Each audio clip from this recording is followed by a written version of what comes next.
Radhe Radhe, welcome to my channel. Lathmar Holi की जड़ें द्वापर युग की लीलाओं में समाहित हैं। माना जाता है कि भगवान श्री कृष्ण अपने सखाओं ग्वालबालों के साथ नंदगाम से बरसाना आते थे और राधा रानी व उनकी सखियों को रंग लगाने की ठिठोली करते थे। इसके जवाब में राधा जी और गोपियां उन्हें प्रेमपूर्वक लाठियों से डराती थीं और वहां से भगाती थीं। वही परंपरा आज भी ब्रज की गलियों में जीवित है। यह केवल एक खेल नहीं है, बल्कि भक्ति और शक्ति का एक अनूठा संगम है, जो बरसाना और नंदगाम के बीच के ऐतिहासिक और आध्यात्मिक संबंधों को और अधिक प्रगाढ़ बनाता है। लठमार होली की तैयारी बसंत पंचमी से ही शुरू हो जाती है। बरसाना की महिलाएं होरियारिन हफ्तों पहले से विशेष खुराक लेना शुरू करती हैं, जिसमें शुद्ध घी, दूध, बादाम और ठंडाई की मात्रा बढ़ा दी जाती है, ताकि उनमें लाठी चलाने के लिए पर्याप्त ऊर्जा और शक्ति बनी रहे।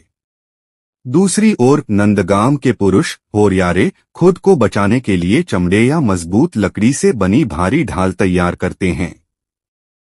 इन लाठियों को भी विशेष रूप से तेल पिलाकर तैयार किया जाता है, ताकि वे प्रहार के समय टूटें नहीं और मजबूत बनी रहें।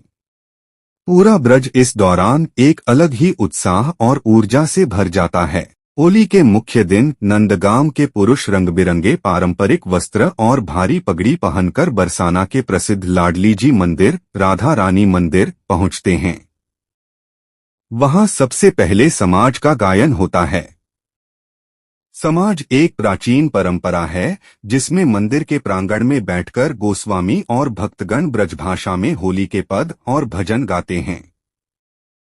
इसमें एक दूसरे पर कटाक्ष, हंसी मजाक और राधा कृष्ण के प्रेम के संवाद गीतों के माध्यम से व्यक्त किए जाते हैं।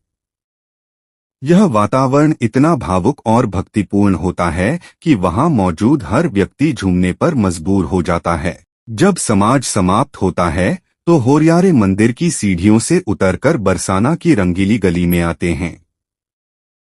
यहाँ का दृश्य अद्भुत होता है। आकाश अबीर गुलाल की वजह से सतरंगी हो जाता है। घरों की छतों से टेसू के फूलों का बना प्राकृतिक पीला रंग और इत्र बरसाया जाता है। लोग एक दूसरे पर गुलाल फेंकते हैं और राधे राधे के जयकारों से पूरी घाटी गूंज उठती है। यह वह समय होता है जब पूरा वातावरण एक दिव्य मस्ती में डूब जाता है और दुनिया भर से आए पर्यटक इस रंगीन समुद्र का हिस्सा बन जाते हैं। जैसे ही खेल शुरू होता है, होरियारे गोपियों को छेड़ते हैं और उन पर रंग डालने की कोशिश करते हैं। जवाब में महिलाएं अपनी पूरी ताकत लगाकर पुरुषों पर लाठियां बरसाती हैं। पुरुषों को नियम के अनुसार हाथ उठाने या पलटकर वार करने की अनुमति नहीं होती। वे केवल अपनी ढाल को सिर के ऊपर रखकर उन प्रहारों को झेलते हैं और घुटनों के बल बैठ जाते हैं। यह दृश्य इतना ऊर्जावान होता है कि लाठियों की आवाज और ढालों की टकराहट से पूरा मोहल्ला गूंज उठता है।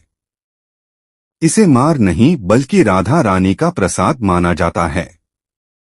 लठमार होली का दूसरा चरण अगले दिन नंदगांव में होता है। पहले दिन नंदगांव के पुरुष बरसाना जाते हैं, तो दूसरे दिन बरसाना के पुरुष नंदगांव जाते हैं और वहां की महिलाएं उन पर लाठियां बरसाती हैं। इन दोनों गांवों के बीच एक पवित्र रिश्ता है। नंदगांव के पुरुषों को बरसाना का दामाद या देवर माना जाता है। इस रिश्ते की मर्यादा का पूरा पालन किया जाता है। लाठी लगने के बावजूद कोई बुरा नहीं मानता, बल्कि इसे अपना सौभाग्य मानता है। यह परंपरा गांवों के बीच प्रेम और भाईचारे को सदियों से अटूट रखे हुए है। ब्रज की होली बिना खानपान के अधूरी है। लठमार होली के दौरान ठंडाई का विशेष महत्व है। इसे दूध, सूखे मेवे, केसर और कभी-कभी विजया भांग के साथ तैयार किया जाता है।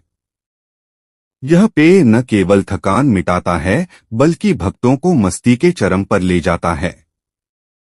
इसके अलावा घरों में गुझिया, कचौरियां और मालपुए जैसे पारंपरिक पकवान बनते हैं। हर आने जाने वाले का स्वागत इन मिठाइयों से किया जाता है जिससे यह त्योहार केवल रंगों का नहीं बल्कि मिठास का भी उत्सव बन जाता है। लठमार होली में वेशभूषा का बहुत महत्व है। पुरुष पारंपरिक धोती, कुर्ता और सिर पर एक बड़ी पगड़ी साफा पहनते हैं, जो लाठी की चोट से सिर को बचाने में भी मदद करती है। महिलाएं भारी लहंगे, ओढ़नी और आभूषणों से सुसज्जित होती हैं। ढोल, नगाड़े और मृदंग की थाप पर लोक नृत्य किया जाता है।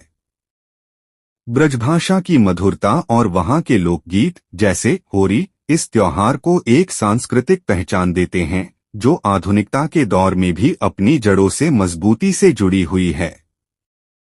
लठमार होली में लाठियां चलती हैं, लेकिन इसमें एक गहरा अनुशासन और मर्यादा छिपी होती है।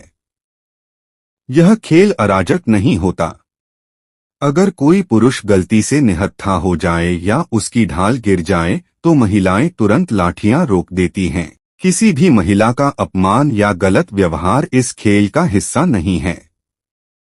स्थानीय गोस्वामी समाज और प्रशासन यह सुनिश्चित करते हैं कि परंपरा की पवित्रता बनी रहे। यह खेल हमें सिखाता है कि कैसे शारीरिक बल के प्रदर्शन में भी शालीनता और सम्मान को बनाए रखा जा सकता है। लठमार होली अहंकार को मिटाने और समर्पण को अपनाने का प्रतीक है। लाठी की चोट भक्त के अहंकार पर प्रहार मानी जाती है, जिससे वह शुद्ध होकर राधा कृष्ण की भक्ति में लीन हो जाता है। आज यह त्योहार केवल ब्रज तक सीमित नहीं है। इसे देखने के लिए 7 समंदर पार से लोग आते हैं। यह भारत की उस महान सांस्कृतिक विरासत का हिस्सा है जो हमें बताती है कि जीवन एक उत्सव है और ईश्वर की भक्ति आनंद में ही निहित है। ब्रज की यह होली वसुधैव कुटुंबकम की भावना को चरितार्थ करती है। Thanks for your watching. Please subscribe my channel.